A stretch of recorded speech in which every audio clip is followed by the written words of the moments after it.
if they can rally behind here. Matapos ang back-to-back championship title ng Ateneo Lady Eagles, eyes on the prize para sa three-peat ang Koponan. In their history, back-to-back.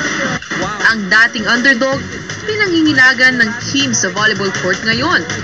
Sa kasaysayan ng Ateneo, halos bihirang makapasok sa Final Four ang Koponan.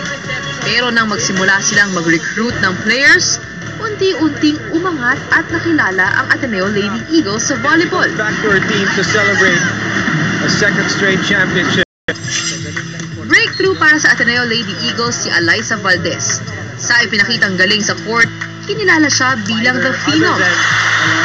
Two-time MVP at nagbigay ng unang championship sa Ateneo Women's Volleyball simula season 56.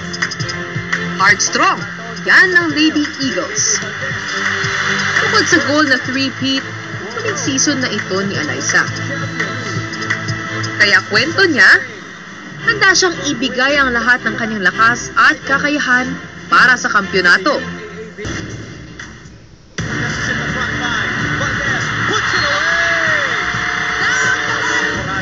Goes to Valdez in the middle, and we are a champion. Ipinakita ng Lady Eagles ang kanilang tunay na galing sa mala fairy tale at historic finish ng team noong season 76. Valdez, Valdez, and that's it! Ateneo has done it! They make history! Their first ever UAAP volleyball crown. Namayag pagbuli ang Ateneo noong season 77 with a 16-0 sweep.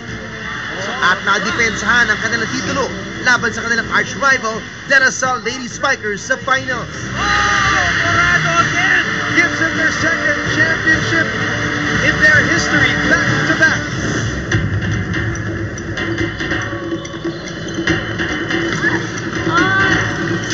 At sa pagpasok ng panibagong season, panibagong mga hamon ang kanilang haharapin. One big fight.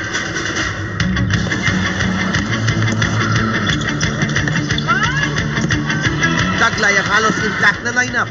Nakatakdang simula ng Ateneo de Manila University ang kanilang title retention bid sa women's side laban sa National University. I'm really happy and I'm really proud with my teammates because I can see in them yung passion andun. They're really working hard. We hope we could apply everything our coaches na tinuturo sa amin and just stay happy and like, who would know kung ano yung mangyayari. Dumaan ang Lady Eagles sa iba't ibang pre-season trainings, kagaya ng kanilang recent trip sa Thailand. The reason why we go to Thailand kasi we go away from all of the distractions here at home. We all know Thailand is very good in volleyball already. Their level is very high. At ang kanilang sagot sa pagkawala ni Denise Lazaro at Ella De Jesus sa lineup, ang pag-convert to libero sa backup setter nilang si Giselle Tan. It's a hard adjustment for me kasi like kita niyo naman yung depensa sa setters on the other side while the liberos on like the other side also. Tinutulungan naman ako ng teammates ko and then super tutok din si coach. Like big adjustment talaga pero kakayanin.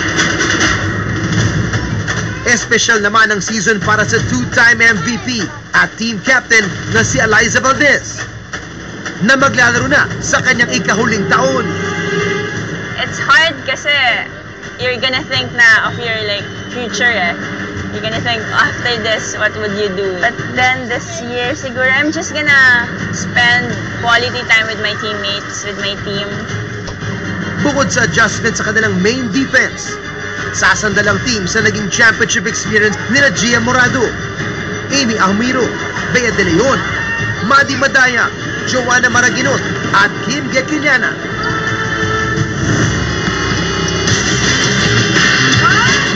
Nagpapasalamat naman ang Lady Eagles sa nag-uumapaw na suporta ng Ateneo community at volleyball fans.